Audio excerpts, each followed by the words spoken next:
dia, meus amigos. Desculpe pela demora por liberar esse novo vídeo, mas as coisas têm estado meio corridas. Vamos tentar manter uma frequência maior de vídeos. Antes de mais nada, eu gostaria de agradecer aos novos inscritos, aos que se mantêm, que estão ajudando o canal a crescer. Muito obrigado. O vídeo de hoje, a gente vai tratar sobre uma coisa que as pessoas pouco conhecem. É a diferença entre torque e potência e a íntima relação que eles guardam entre si.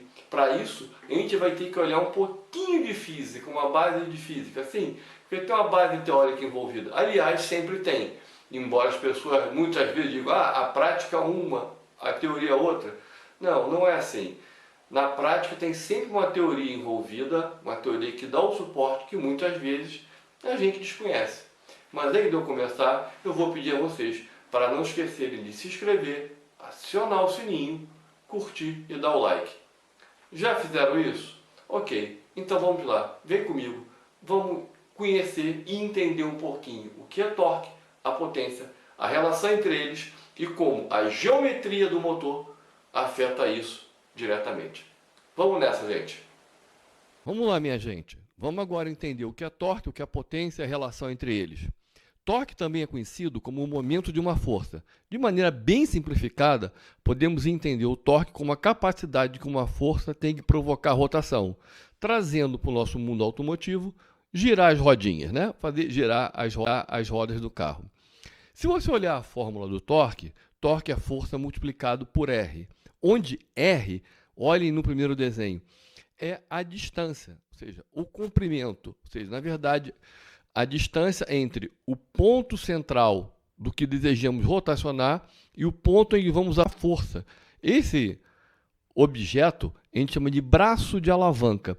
Por isso que quando você quer ter um parafuso muito apertado, você não consegue tirar, você coloca um prolongador, alguma coisa que aumente essa distância entre o ponto que quer rotacionar e onde você vai aplicar a força, você aumenta porque a distância, né, que a gente chama de R, é um fator no cálculo do torque que você vai obter, ok? O outro fator da fórmula é a força. Lembrando a segunda lei de Newton, força é massa multiplicada pela aceleração. Lembrando mais um pouquinho lá, a mecânica básica, né, newtoniana, a aceleração é a variação da velocidade pelo tempo, ou seja, delta V sobre delta T. Avançando um pouquinho mais, a gente poderia dizer que é a derivada primeira da velocidade, ou seja, seria V'. Mas não vamos entrar na parte física nem matemática aqui. Basta entender que para obter torque eu tenho que usar força, força envolve massa e aceleração. E o outro fator é a distância, né, o tamanho da alavanca. Bom, como é que a gente mede força? É medida em Newton, né? Do nosso Sir Isaac Newton, né?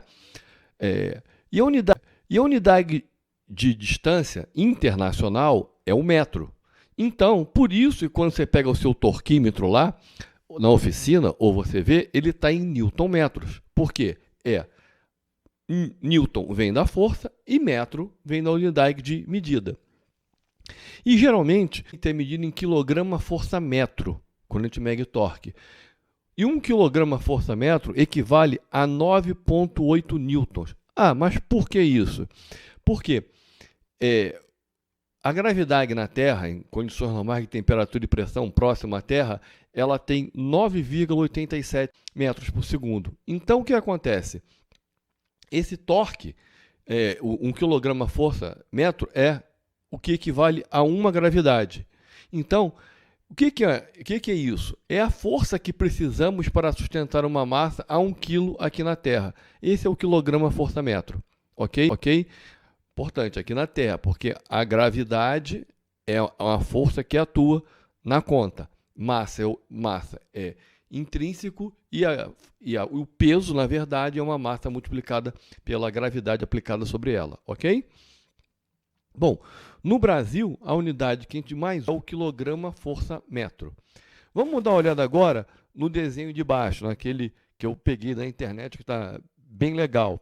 Observem lá, ele tem uma chave, nota que na mão dele tem a força e o torque é uma rotação. Então aí fica bem claro em que torque envolve a capacidade de rotacionar algo. Se estamos envolvendo a capacidade de rotacionar algo, nós estamos também envolvendo momento angular, ok? Mais uma vez, estamos envolvendo física pura, matemática. Então, é para desmontar um pouco aquela história de que a teoria é uma, a prática é outra. Não é. A gente entende a teoria, a gente entende o que fazer na prática. O torque, na verdade, num veículo, num carro, né, representa a força que ele tem para tracionar uma carga. Por isso, veículos com torque elevado, né, eles têm vocês vão ver, um virabrequim, né, maior, porque é o braço de alavanca. A gente vai ver já ali na frente. Mas o torque também é necessário para um veículo subir um plano inclinado. Então, aquele motor esperto, que a gente chama de motor torcudo, é aquele que ele consegue entregar essa capacidade de rotacionar, no caso, girar as rodas, o quanto antes. Mas vocês vão ver que tem uma relação entre torque e potência, que eles são intimamente ligados. Agora que a gente entendeu o torque, a gente vai entender a potência. Potência é a rapidez com que se efetua o trabalho. O trabalho é medido em joules por segundo. Ok? Efetuar trabalho nada mais é que transferir ou transformar energia por meio de força e deslocamento. Ou seja, todo trabalho envolve transferência e obrigatoriamente deslocamento. Mas quando falamos de rotação, né, fica relacionado ao torque, que rotação, capacidade de rotacionar alguma coisa, é torque. E nesse caso, né, estamos falando de deslocamento angular. Logo, uma rotação. Estou repetindo ali o desenho à esquerda para vocês verem que quando eu faço a força, o torque, eu tenho um deslocamento angular. Ok? Então, a rapidez com que nos deslocamos está relacionada com a potência, bem como a rapidez como algo rotaciona está ligada à potência. Ora, por que isso? Vamos olhar as fórmulas físicas. Potência é força vezes velocidade, ok? Que no nosso caso de veículo, seria as rotações por minuto. Então, a potência é a força multiplicada pela velocidade de rotação. A potência é medida em joules por segundo, que é Watt. Vem do nosso amigo lá, James Watts. Em automóvel, ainda mais agora que nós estamos indo para ela elétrica, né, a gente mede em quilowatt-horas, ou seja, cada 1000 watts. Uma medida muito antiga é o cavalo vapor ou horsepower, HP, né, que em um CV corresponde aproximadamente a 735,5 watts. Não vamos entrar nas contas matemáticas de como essa história é calculada, que envolve cavalo, o diabo a 4, nem o próprio James Watt usava mais isso, ele passou a usar realmente a medida de joule por segundo, né, que é o watt. Bom, agora que a gente entendeu o mínimo da teoria, vamos olhar na prática, nos nossos motores. A relação entre potência, cavalo-vapor, HP, né, torque, quilograma-força-metro e frequência, em rotações por minuto, é dada pela seguinte fórmula. Potência é igual ao torque multiplicado pela força, dividido por 716. Bom, esse número cabalístico aí, 716, também não vou entrar nos detalhes de explicação dele, mas ele só vale se a gente estiver usando essas variáveis nessas medidas. Cavalo-vapor, quilograma-força-metro e RPM, ok? Se não muda essa constante da divisão aí. Torque e potência estão relacionadas com a geometria do motor. Ora, vamos olhar. Olhem a figura à esquerda, né?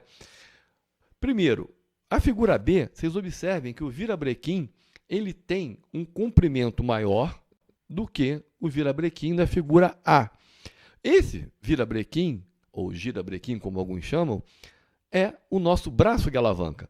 Então, quanto maior o braço de alavanca, maior o torque. Por isso, motores que têm que ter muito torque, como, por exemplo, caminhão, veículos de carga, ônibus, né? Eles têm o quê? Um braço de alavanca maior.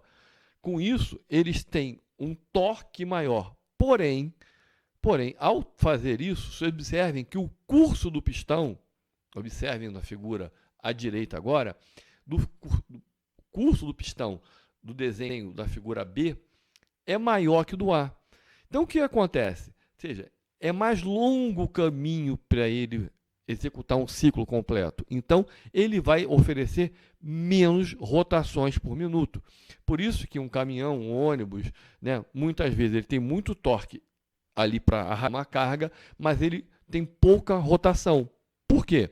Porque a distância para o pistão fazer um ciclo completo de trabalho é maior. E já olhando a figura A, a gente observa que o girabrequim, o virabrequim é menor e, com isso, o curso do pistão também é menor. Então, ele dá mais rotações por minuto. Estamos começando a entender como que, basicamente, a engenharia desenha um motor para ter torque e potência. Agora, vamos ver como é que eles juntam tudo isso. Bem, vamos entender os tipos de motores, em que tem os motores subquadrados, quadrados e superquadrados. O que é um motor subquadrado? São os mais antigos. É onde a divisão de A por B, ou seja, onde, onde o comprimento que é necessário fazer um ciclo completo é maior do que a largura, né, do pistão. Então, esse motor vai dar um resultado, quando se divide A por B, menor que 1. Esse motor ele vai te entregar torque, mas ele terá baixa rotação. Então, ele vai comprometido um pouco na potência, que tem uma relação entre essas coisas. Se usava isso muito antigamente por questão de tecnologia. Hoje, com o avanço de tecnologia, com motores turbos, motores sobrealimentados, injeção direta, tipo de ligas usadas, uma série de outras coisas, que não é objeto desse vídeo aqui, nos permitiram migrar para um motor quadrado, onde A e B são iguais. Ou seja, eu tenho um comprimento um pouco menor do braço de alavanca, mas também eu tenho o quê? Um alargamento do tamanho do pistão. Então, o que vai acontecer aí? Esse motor, esses tamanhos são iguais. Atualmente, a maioria dos motores são dessa forma. E como é que ele compensa o torque? Aí entra a tecnologia. Injeção direta, a gente vem com injeção eletrônica, a melhor queima, materiais em que diminui o atrito, aí melhora a questão de inércia, enfim. Então, mas os motores hoje, eles são basicamente motores quadrados, onde A e B têm o mesmo tamanho. Já os motores de carros esportivos são motores projetados para viver em altos giros. Eles não trabalham em baixo giro bem. Então, um motor de Fórmula 1 ou qualquer motor de competição, ele é feito para trabalhar em alto giro. Então, ele é um motor super quadrado, ou seja, ele tem um pistão mais largo, maior de largura, do que a altura do virabrequim. Por quê? Ele é feito para apresentar o torque lá em alta rotação. Ele só vive em alta rotação. E vocês lembram que uma tem relação com a outra, né? O torque envolve as rotações por minuto. Então, o que ele perde no braço de alavanca, ele compensa em rotações. A gente olhando a fórmula aí embaixo, potência é força vezes velocidade. A força é a velocidade de rotação RPM.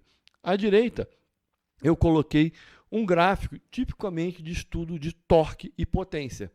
Esse carro aí, pelo momento em que ele está entregando o torque máximo, que é ali nos 3.500 giros, mais ou menos, é claramente um torque de um motor aspirado, não é um motor sobrealimentado, né? Um motor turbo comprimido. Então, vocês podem ver que a curva de torque ela sobe muito mais rápida do que a curva de potência, só que existe um ponto de encontro, onde se obtém o torque máximo. Se vocês pegarem o manual do carro de vocês, vocês vão encontrar lá, olha, torque máximo a tantas rotações. É ali que está entregue o torque máximo possível. A partir dali, as rotações continuam a aumentar, mas o torque chega a cair, o torque está sendo entregue. Por quê? Existe uma relação entre rotação, né, e o torque, a potência entregue. Então, ou seja, essa relação torque-potência, conforme a rotação do motor sobe, o torque vai cair no motor projetado dessa maneira. Os motores mais novos, eles vão apresentar esse torque a ser entregue ali na faixa de 1.500, 1.700 giros e vai chegar ao torque máximo com 2.500, 3.000 giros, os motores sobrealimentados. Bem, minha gente, basicamente é isso. Eu acho que deu para entender um pouquinho. O importante é entender aqui o seguinte, o resumo da ópera. Torque é a capacidade de rotacionar algo. No nosso caso, as rodas, que envolve deslocamento angular. Com isso, a gente precisa ter um braço de alavanca maior, que é o nosso virabrequim. Quanto maior o braço de alavanca, de maneira simplificada, maior o torque. A potência envolve a quantidade de rotações por minuto. Para isso, eu tenho que ter um curso de pistão menor, de modo que ele possa fazer mais rotações, porque o espaço a percorrer é menor. Bem simplificadamente é isso. Espero que eu tenha ajudado a vocês a entender um pouquinho o que é torque, o que é potência.